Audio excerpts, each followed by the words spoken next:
All right, welcome to the Neuralink product demo. I'm really excited to show you what we've got. I think it's going to blow your mind.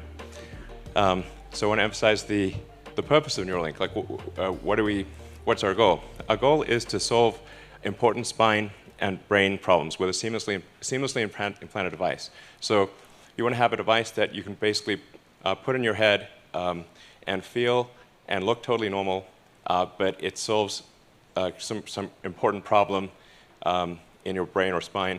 So going into the Neuralink architecture, what we've done over the past year is dramatically simplify the device. So we about a year ago, we had a device which had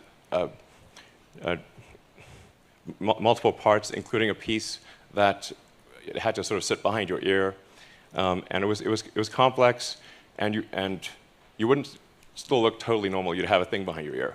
So we've simplified this to simply something that is about the size of a large coin, and it goes in your skull, replaces a piece of skull, and the wires then connect within a few centimeters or about an inch away from the device.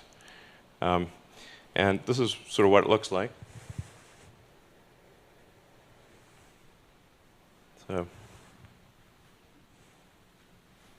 yeah. This is our little device. That thing at the bottom is just to hold the threads in place, because they're just like little fine wires. I mean, frankly, to sort of simplify this, what we're, I mean, it's more complicated than this, but it's, in a lot of ways, it's kind of like a Fitbit in your skull with tiny wires.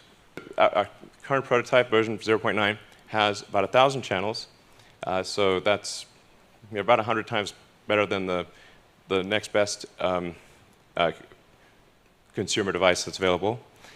And it's a 23 millimeters by 8 millimeters. It actually fits quite nicely in your skull, because your skull is about 10 millimeters thick. So it goes flush with your skull, it's invisible, and all you can see afterwards is that there's a tiny scar.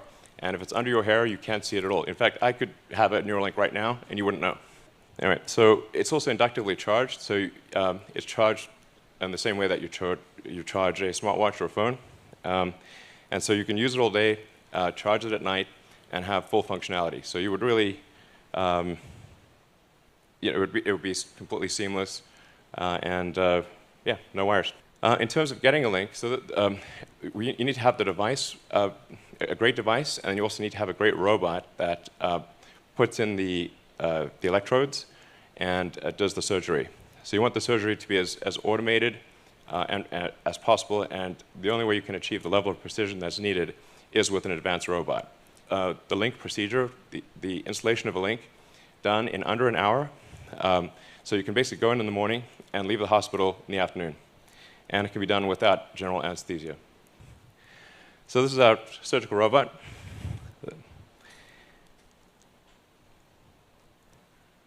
And we actually ultimately want this robot to do essentially the entire surgery. So in everything from incision, removing the skull, inserting the electrodes, placing the device, and then closing things up and having you ready to leave. So we want to have a fully automated system. So this shows you at sort of close-up view, which I think is actually not too gruesome, of the electrodes being inserted in the brain. And if you look closely, you'll see that it's a little counterintuitive that if the electrodes are inserted very carefully, that there's no bleeding. And so if you have very tiny electrodes, and if they're inserted very carefully, so that the robot actually images the brain and makes sure to avoid any veins or arteries, so that the electrodes can be inserted with no noticeable damage. So you will have no noticeable neural damage in inserting the link. So does it actually work? And what I'm excited to show you, I call it like the Three Little Pigs demo. And if our, I